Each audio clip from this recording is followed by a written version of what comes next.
Hey guys, it's Shana from Corner to Corner. I am so happy to have Kirbee Miller here with me as we celebrate female founders and we celebrate female entrepreneurs. It's Women's History Month. She is one of my faves, and I'm so happy you're here. So thanks for being here, friend. Thank you for having me. I'm super excited for this conversation today. So tell us who you are and what you do. Yeah, sure. So my name is Kirbee Miller, and I am the founder of Kirbee Kitchen, which is a culinary experience company. And the way that I like to explain that is anywhere you have that intersection of food and people, there's a little piece of Kirbee Kitchen there. So I have really enjoyed hosting different culinary experiences in person, but of course, in the time of COVID, we've had to do the P word and pivot and turn that into a virtual experience. That's been amazing. And then I also have an arm with Kanemi Pop that is a gourmet popcorn line. And so I just like to have a lot of fun with people, food, connection, and of course, a lot of flavor. What was the aha moment in your life that said, I want to do this? This is the thing that really sets my soul on fire. I have been blessed to have so many of those moments along my journey that have reaffirmed my purpose. It's challenging to put a finger on the initial aha moment because literally I have loved cooking and connection and food ever since I can remember. I started cooking at 5 years old. And so I've always loved that thrill of, hey, I can make this, I can put these flavors together. And then people, they come around and they eat it and they really enjoy it. So that fire was lit years ago. But I think an initial, or not initial, an additional moment that really was like, okay, this is the right path is when I first started Kanemi Kitchen and I just knew that I wanted to put the concept out in the world. Wasn't sure exactly how it would all come together, but I said, let's get started. And one of those initial stops was a YouTube channel. And so my very first episode, I had a friend of mine who is a musician and she does not cook at all. And she was coming over to record and she was going to be my first episode. And she called me the morning of to ask me if she could bring a guest with her. And I said, of course, the more the merrier. And so she brought over another musician friend and we made chocolate chip cookies, like thick and chewy versus thin and crispy. So we had a great time in the kitchen. We're making cookies, we're laughing, we're talking. They're musicians, so we're singing. They picked up some guitars I had at the house, started playing those. It was just a really immersive, fun experience. We get to the end of the day and I'm thanking them for coming. I'm packing up cookies, and her friend that just came along for the ride to be a part of the episode gave me a really tight hug. And I said, thank you for coming. And then he was still hugging me. And I was like, okay, thank you for coming. And when he stepped back, his face was just really full of emotion. And he said, Kirbee, I'm going through a lot in my life right now that you actually have no idea about. And I've really been struggling with the depression. I was prepared to lay in the bed today and be depressed, but she said she was coming and I knew that I wanted to be here. And this is the best day that I've had in a very long time. And it was in that moment that there was that reaffirmation like, this is it. This is it. So something as light and airy as chocolate chip cookies really goes much deeper than that. That connection that we had in the kitchen, talking about cookies, those nostalgic moments when you talked about when you first declared, did you like thick and chewy or thin and crispy? Those really started some conversations that allowed us to connect. And when you connect over food, you can kind of see that collective deep breath happen and people kind of relax. And it was in that space that he felt comfortable enough to be himself and to show up and smile and have one of the best days that he'd had in a long time. And when he shared that with me, that was one of those, aha, okay, this is it. We got to keep going on this path because this is the why behind starting this. And it showed up and was presented right back to me. I love that story. And I love that you talked about how you started but didn't really know what it was going to turn into. And we have a lot of that at the Academy when our students are enrolling in our entrepreneurship program. So if you had to give some advice to our female Yeah. entrepreneurs that are rolling into or graduating from the Academy, what advice would you give them? I would first of all say Congratulations on joining a tribe of people that are courageous, and we're all a little bit crazy in the entrepreneurial world. But congratulations on following your heart.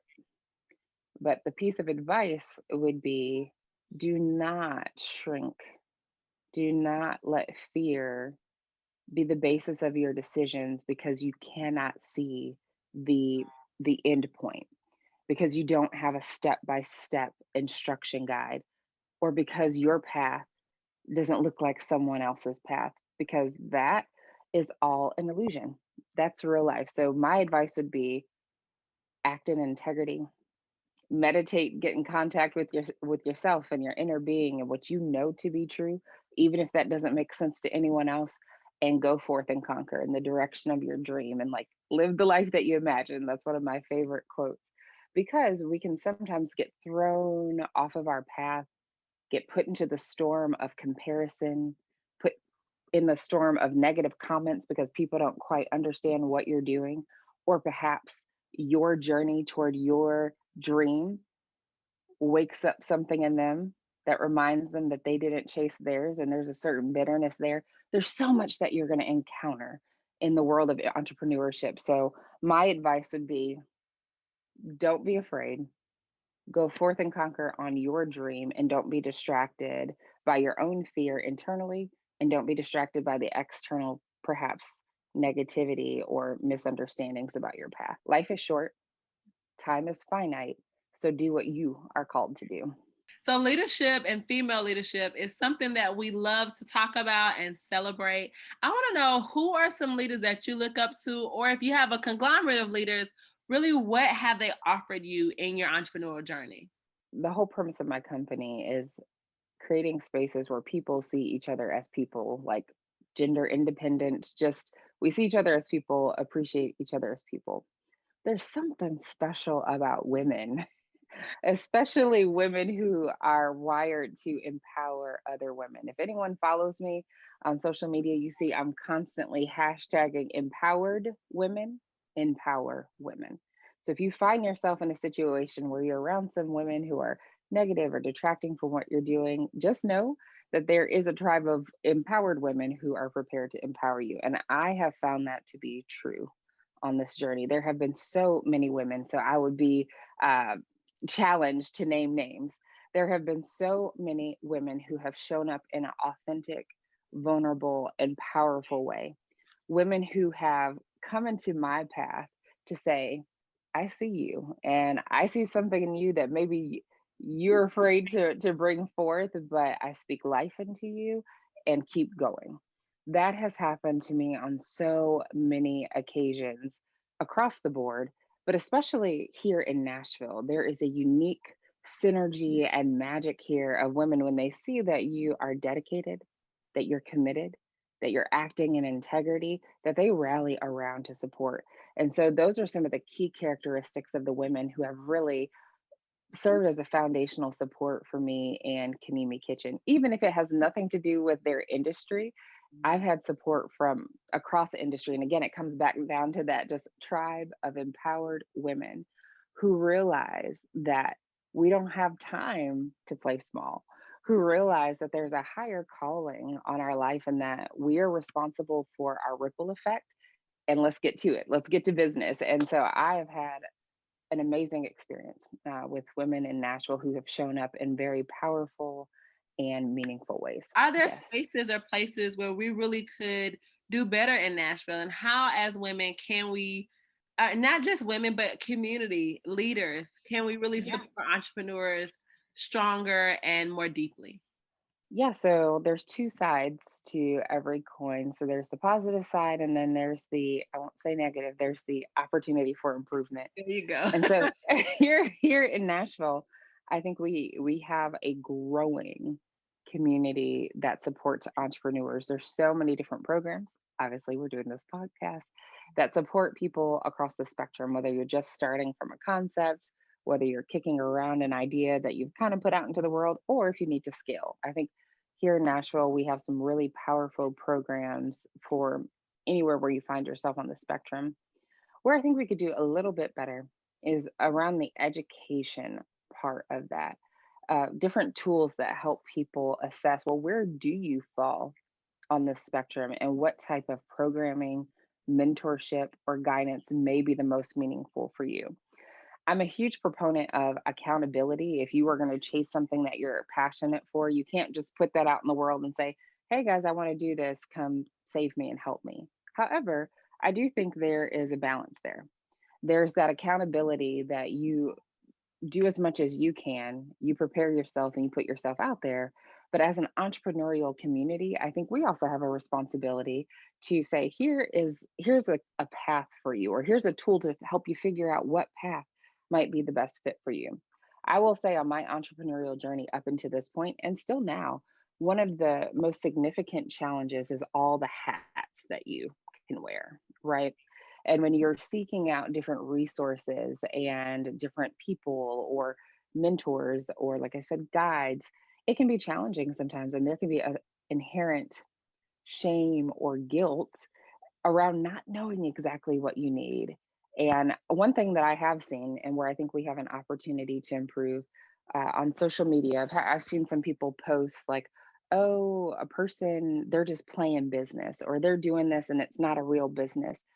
I think that is so negative, and it really dissolves the foundation of what it means. If you see someone who is showing up and trying, instead of taking to social media to say they're playing business or they're not doing this or not doing that, what role are you playing in the solution?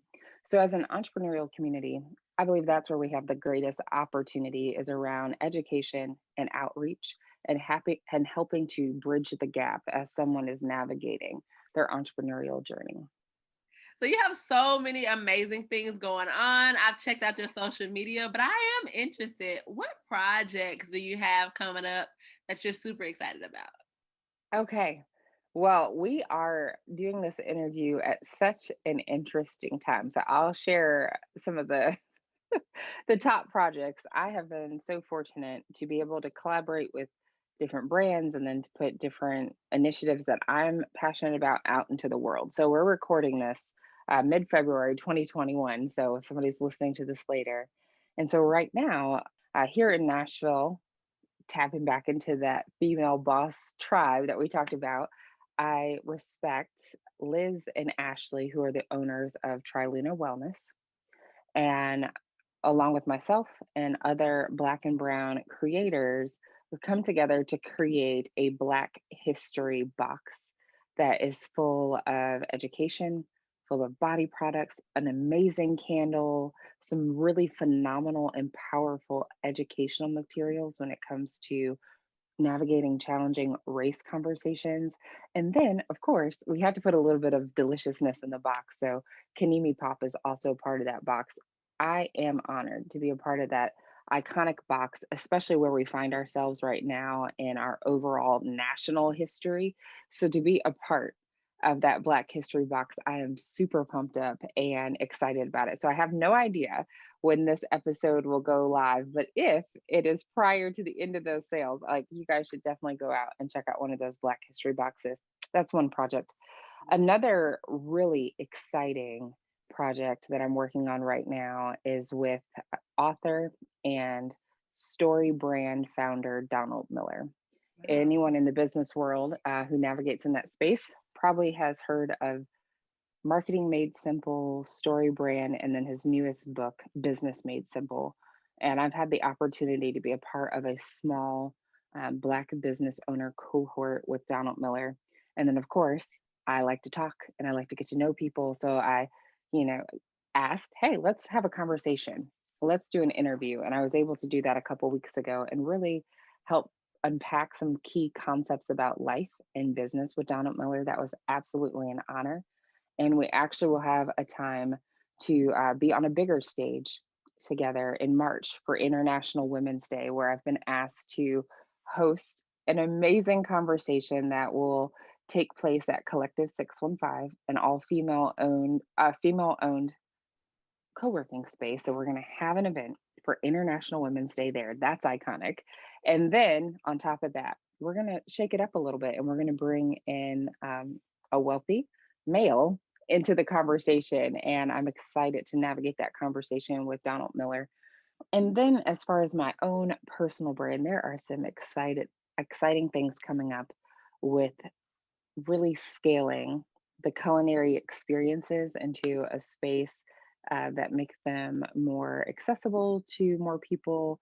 I've had a lot of time to do some research during the time of COVID because I've been doing a lot of different virtual experiences in the corporate realm as well as for personal groups.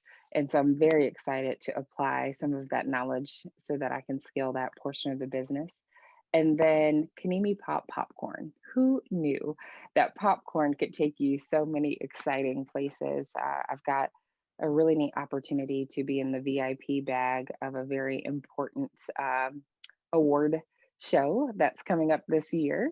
And so that's extremely exciting. And then I also have some really cool scaling opportunities with the product. So anyone who's listening to that, that might sound like, oh man, that's a lot, or you may feel some type of way about that, or you may feel like, hey, that's not anything. However you feel about it, that's for you to reconcile. But if you're listening to it and you're like, wow, that's a lot, and you start that comparison game, I want to encourage you, and we won't go into it on this podcast, but take a step back and learn a little bit more about my story and my journey in entrepreneurship.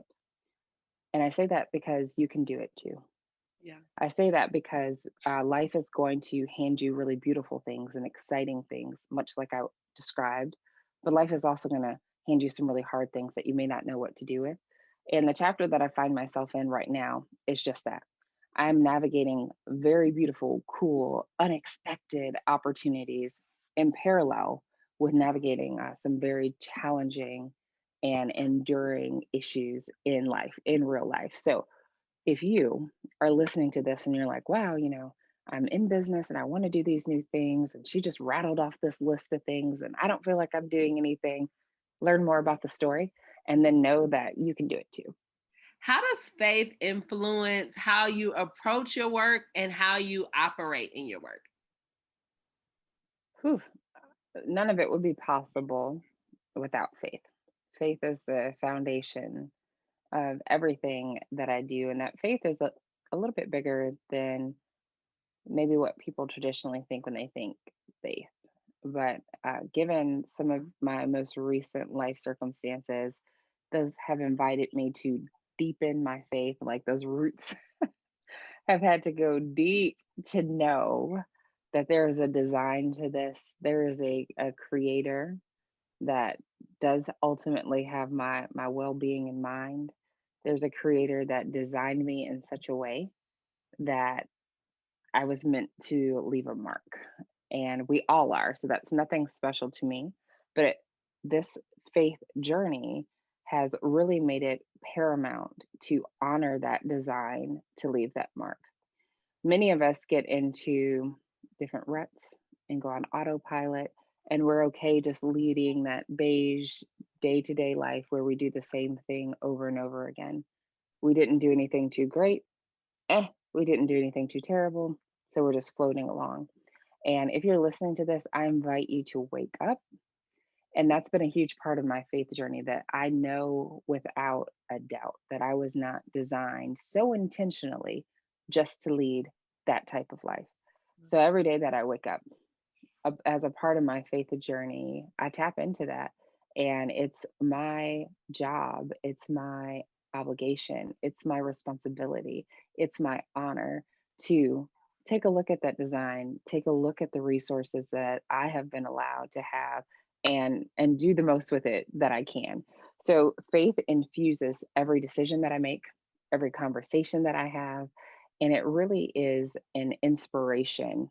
Oftentimes we run to faith in times of trouble, but I encourage you again, if you're listening to this, really consider your faith walk, faith journey as the foundation of what you do every day. So, where do you draw inspiration to stay focused and encouraged in your work? Uh, I sometimes have a little mantra to myself: focus on your focus, focus on your focus, because it's easy to get distracted.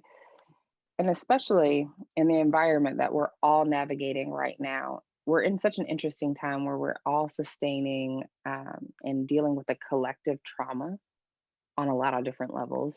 I don't even think we have time to unpack all the collective traumas that we're dealing with.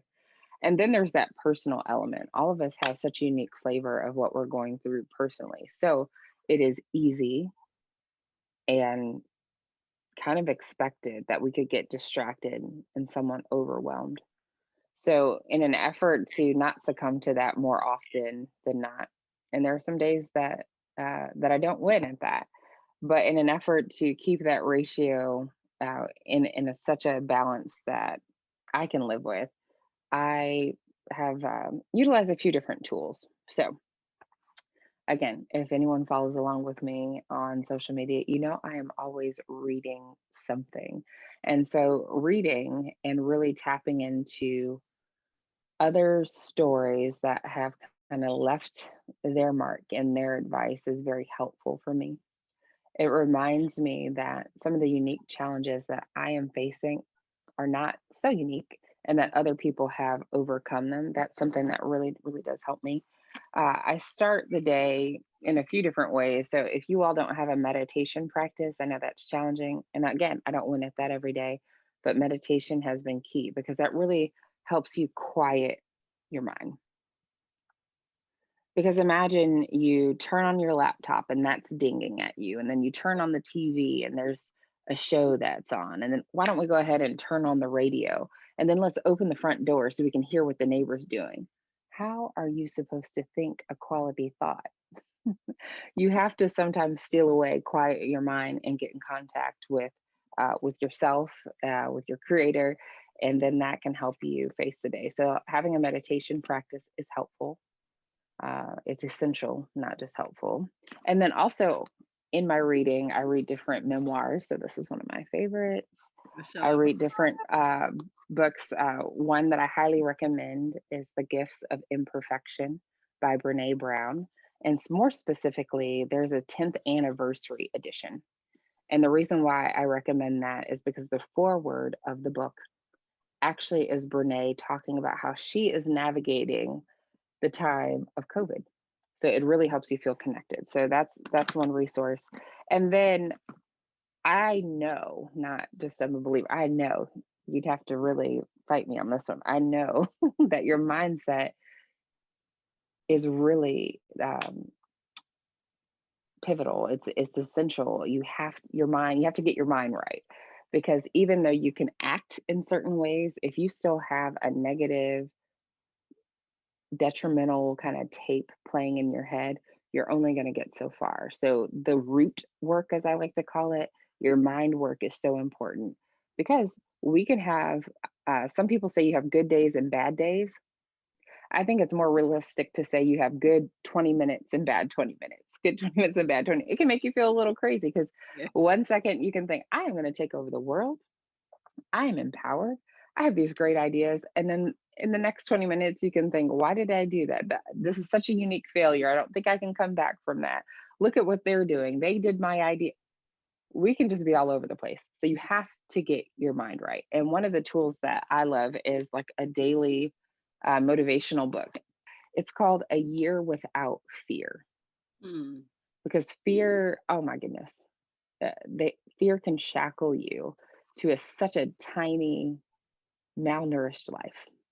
Mm. And so for me, that is something that I really try to challenge every day. So this book is called A Year Without Fear 5-Minute Mindset Shifts. So if you don't have 5 minutes to get your mind right, we should talk more about your schedule. Because I promise, I think I have like 4 full-time jobs and I still try to find time to get in this. And so there's a daily entry for each day that really helps to challenge you, encourage you, and really kind of, just like it says, shift your mind and get you in the right gear. So that's something those are a couple of practices that I try to do every day. Again, not perfect at it, but try to do every day to put myself back into the driver's seat of my life. It's so easy to feel overwhelmed. It's so easy to feel like there's external factors that control your day, that control your destiny. And as long as you give your power away to what he said, she said, what she didn't do, what she did do, this thing that didn't come through, as long as your power is outside of you, you won't get very far. So those are a couple of tools that I like to use to focus on my focus and get my mind right. Focus on your focus. We Focus on your love it. focus. We love it. We need a t-shirt that says focus on your. That's right. That's right. Some of us might need a pop up on our phone when we're on social media that says, focus on your focus. I think you're onto something there. Another business idea for you. Right. Kirbee, you gave us so much great advice, honey. You came and did what needed to be done. We are so grateful for you. And if the people who are watching want to know more about you or tap into what you're doing, how can they contact you? Sure. So, first of all, thank you. You know, I love a good quality conversation, and it's not lost on me that I was asked to be a part of this series, and that means so much. So, first of all, thank you. And anyone who's listening, hopefully you got a tidbit or maybe a couple of nuggets that will help you along your life journey and entrepreneurial journey. And I'd love to connect going forward. So I am pretty active over on Instagram, and you can find me at Kanimi Kitchen. And that's KI for Kirbee, NI for Nicole, and MI for Miller Kitchen. And if you want a little bit more information, or if you're like, hey, I want to order some of that popcorn or maybe have one of those virtual cooking experiences, head on over to kanimikitchen.com and you can find all the things. Guys, we are so grateful that you joined us today. Make sure you're following her on all the socials. And if you want to know more about her and her journey, then you should follow us on YouTube, youtube.com/corner to corner.